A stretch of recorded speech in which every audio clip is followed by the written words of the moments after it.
Hey, welcome back to edtech by Meera, and in today's session we are going to talk about, or rather do and solve a problem and challenge using recursion in Python. And what is this about recursion? It refers to a function that calls itself and during its execution. So this technique is used to solve complex problems whereby the complex steps could be broken down into simpler, smaller tasks, and each recursion call will continue to do so until the smaller pieces gets even smaller and gets reduced to nothing, that is reduced to the base. Whereby, for example, let's consider an example. But before that, just remember, this is mostly used to solve complex mathematical problems, algorithms, data structures, and so on. So in this scenario, for this challenge, we are going to use this recursion for solving, finding the sum of numbers. I'll just give you an example before doing the task. Let's consider a number with an initial value of 100. So if you want to, let's say, keep on adding, so 100, then after that you want to keep on adding the next number, which is 1 reduced by 1. So 100 plus 99 plus 98 plus 97, because n minus 1 becomes 99, then 98, right? If n is 100, so 100 minus 1 is 99, and then again 98, 97, 96, 95, 94, 93, 92, 91, 90, blah, blah, blah, blah, blah, maybe until 89, 88, and then so on and so forth until it reduces to n value, n minus n, which is 0. So that means until it reaches a base value of n, it will keep on the accumulative task of adding and then finding the sum of these numbers using this task instruction. So it is such a tedious task if you try to do it manually, but recursion makes it easy for you. So easy that you can just do it like this. And so today's problem will be just using finding the sum. The next one, the next tutorial will be using recursion to find factorial of a number and so on. Make it more complicated as we go. Today I'm using a simple example so that you can actually understand what recursion is all about and how to go about it. And more than the definition, if you actually see the working example, it's much more easier for you to fathom, to understand and absorb, much easier, so that next time when you're given even more complicated problems, you can do it like this, like this, like this. So easy, so easy, so easy. Because why I say like this? Because recursion, many people, the moment they hear the term, they are so confused, they don't understand. They're like, oh, let me Google this, or let me find out. So instead of that, we just do an example and get done with it. So let's go get started with the example before it is too late.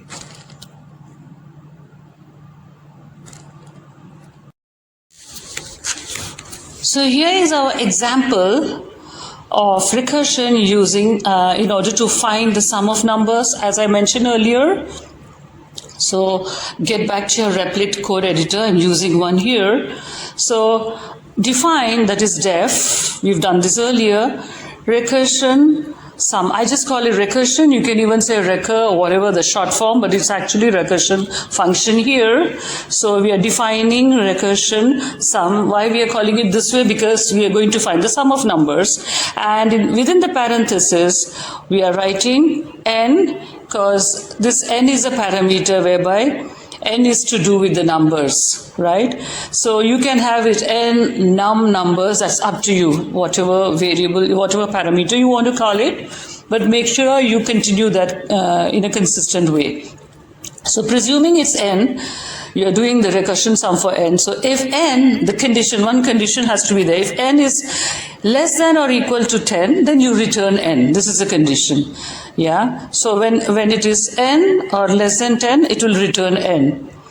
Else, if it is not equal to 10 or more than 10, it will return this is the task going to happen, n plus n minus 1.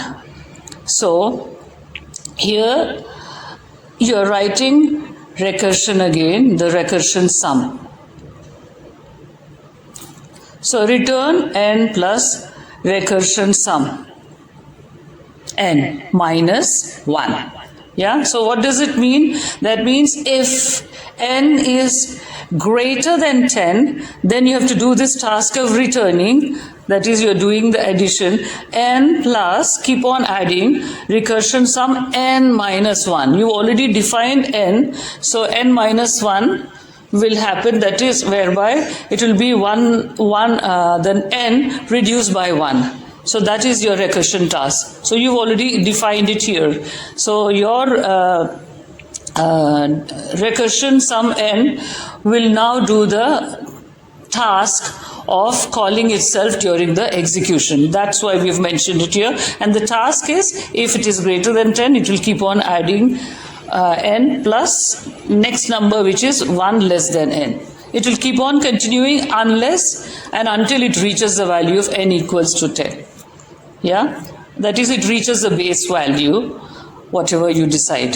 So here, now here we have we have considered or created a variable called number, and the number equals 25. We have allocated the value of 25 to number. I'll be showing you different allocations of assigning different values to number, but we start with 25. So if number less than 0, so now what you need to print out also, we need to write here, right, so that we can see the outcome on the screen. So we create a variable with a value of 25, and then we do the condition loop, if number less than 0, print please enter a positive number. Obviously, because if the number is less than 0, it will turn out to be a negative number, and we don't want that to happen. So if we have to create the error message, please enter a positive number. Yeah.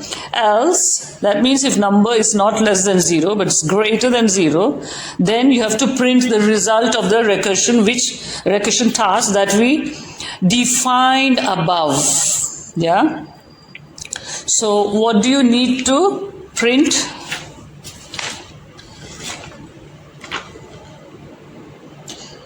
Print the result. The sum is, so the sum is based on the task that is given, obviously, and you already know this. I don't need to explain that this is a stringed statement. The sum is, meaning this is the result. You can say the sum is, you can say the sum result, you can say the outcome, you can say the result is, added result is, whatever you want to say, that's up to you. The answer is, you can even say that. The language is based on your, but remember it's a stringed statement, comma, and then the variable. For a variable there is no string, you remember that? What is that? Recursion underscore sum, and in the parenthesis should be number, right? In this case it's a number. Within the parenthesis the parameter is number, because you created for this recursion to happen, to execute, you have created the variable number with a value of 25. So here within the parenthesis the parameter has to be number. Yeah, because you already defined it with n earlier. So the execution will happen and then you'll get the outcome. Let's see what's happening. There you go. Number is 280. 280. So how is that happening? 25 plus 24 plus 23, 22, 21, 20, 19, 18, 17, 16, 15, 14, 13, 12, all that get added, plus 11 plus 10, right? Equals 280. So it stops there at 10.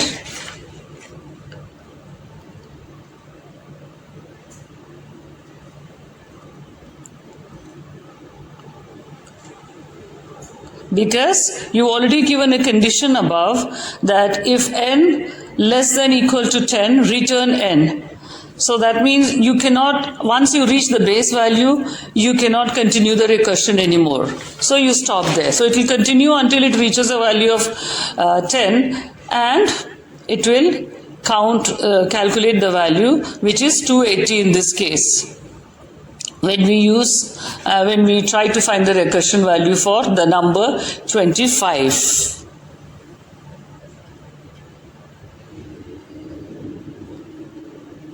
Okay, so let's try with a different number.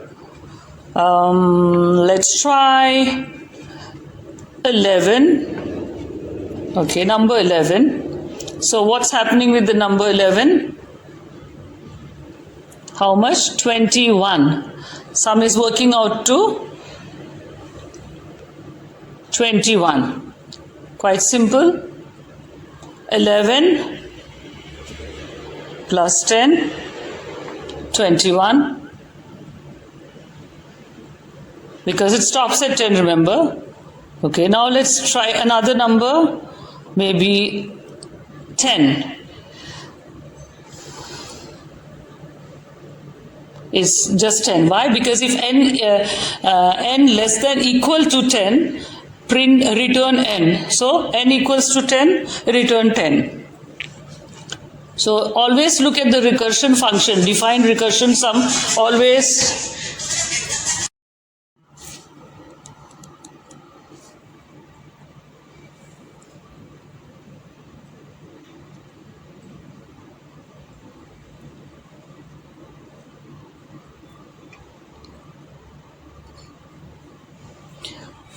Okay, let's try with another number.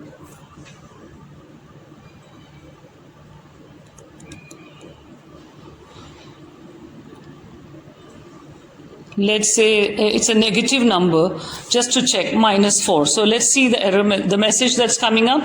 Please enter a positive number.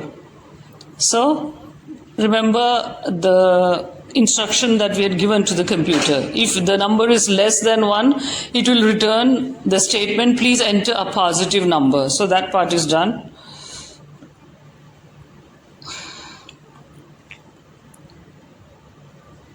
Let's give another example here. Let's take another example, allocate or assign another value to number and do the task again for 100. Wow, this is a big number. You can do with any number, any type of numbers. I mean any huge number that you want.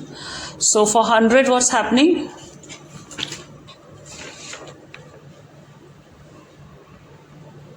Wow, this is like 5,085. 5,005. Why? Because 5,005. Because 100 plus 99 plus 98 and so on and so forth until you reach the base value of 10. So that will be 5,005. So I hope you are getting it.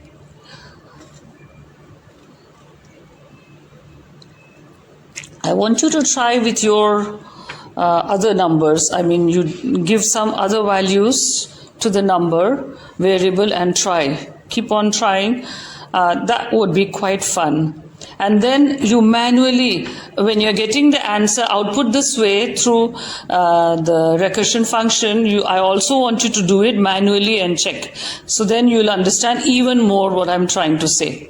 Manually take a piece of paper, add it, following the instruction, n plus n minus 1, and then you will understand. So we're following the definition and the task which is given inside. We try with another number. Let's say number 12. So 12, what's happening? 12 plus 11 plus 10. Until it reaches 10, right? So that is, manually if I calculate, that's 33. So let's see if it's coming. Yes, the sum is 33. There you go. 12 plus 11 plus 10 is 33. Stops at 10, which is the instruction given, n less than equal to 10, return n. That means stop the recursion task there, and it will give you the final addition, whatever the value. So this is the way it's done.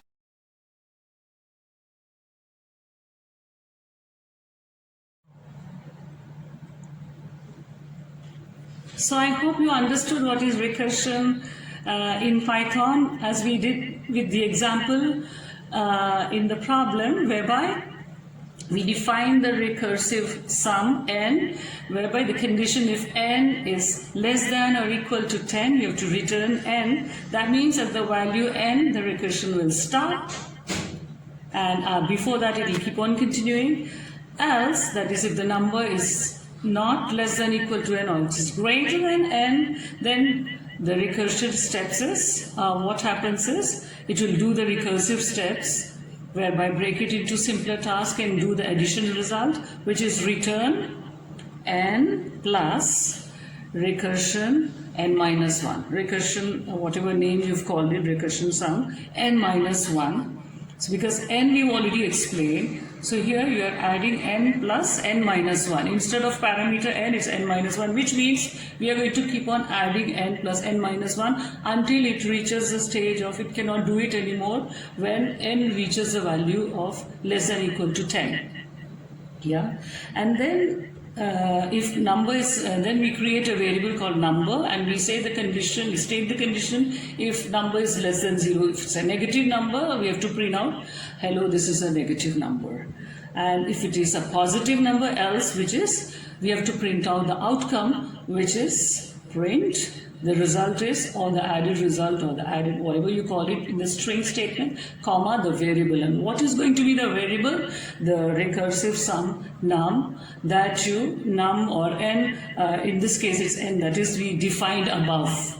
Yeah, whatever name of the function you've defined, so that should follow the comma. So that's about it. So that means in this case it will be recursive sum number, because we call it the number, because we are following the figures or the numbers that is added to number. And then what we do is we try out different values for number. We show the value with number equal to 10, number equal to a negative number, we check out.